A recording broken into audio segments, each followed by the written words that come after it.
জানতেন আপনি কার উম্মত, খোদা কি কসম আপনার মাথায় ইহুদিদের মতো চুল থাকতো না। আপনি যদি জানতেন আপনি কার উম্মত, আপনি আজকে 3/4 প্যান্ট পরে পরে ঘুরতেন না।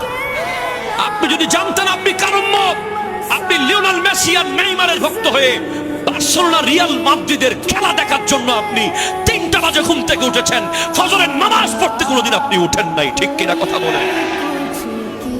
আপনি যদি জানতেন আপনি কার উম্মত, আপনি খাগড়াছড়ির মুড়ে বেনসন সিগারেট খাওয়ার সুযোগ আপনার হতো না।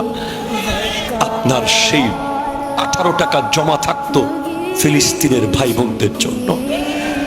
আপনি একটা জায়গায় 3টা প্যান্ট কিনতেন না, আপনি একটা জায়গায় 2টা টি শার্ট কিনতেন না, আপনি একটা বাইক রেখে আরেকটা বাইকের পিছে ছুটতেন না, আপনি আইফোনের মডেল চেঞ্জ করতেন না।